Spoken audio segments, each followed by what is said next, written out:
ভালোবাসা আর সন্তানের খোঁজ, এই দুই আকাঙ্ক্ষাই একসময় ভারতীয় নারী ফাল্গুনী রায়কে ঠেলে দেয় সীমান্ত পেরোনোর ঝুঁকিপূর্ণ পথে। কিন্তু সেই খোঁজের পথই শেষ পর্যন্ত তাকে পৌঁছে দেয় কারাগারে।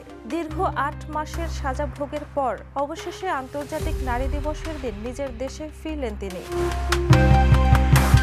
ভারতের উত্তর ২৪ পরগনা জেলার বনগাঁ এলাকার বাসিন্দা ফাল্গুনী প্রায় ১ দশক আগে বাংলাদেশের পিরোজপুর জেলার স্বরূপকাঠি উপজেলার গৌরাঙ্গ সরকারকে বিয়ে করেন। তাদের ঘরে জন্ম নেয় এক ছেলে সন্তান। কিন্তু কয়েক বছর সংসারের পর হঠাৎই সন্তানকে নিয়ে বাংলাদেশে চলে যান গৌরাঙ্গ। তারপর থেকেই যোগাযোগ বিচ্ছিন্ন।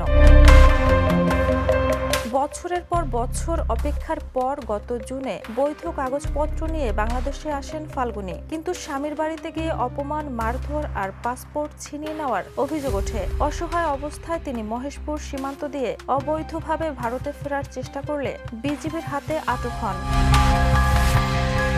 দীর্ঘ আইনি প্রক্রিয়া শেষে ৮ মার্চ চুয়াডাঙ্গার দর্শনা গেদে বর্ডার সীমান্তে বিজিবি ও বিএসএফ এর উপস্থিতিতে তাকে ভারতের হাতে তুলে দেওয়া হয়। প্রতারণা, অপমান আর কারাবাসের অন্ধকার পেরিয়ে অবশেষে আন্তর্জাতিক নারী দিবসের দিনেই ঘরে ফিরলেন ফাল্গুনী।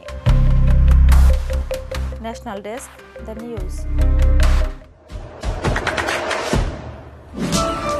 দেশে দেশে সবার সাথে দ্য নিউজ।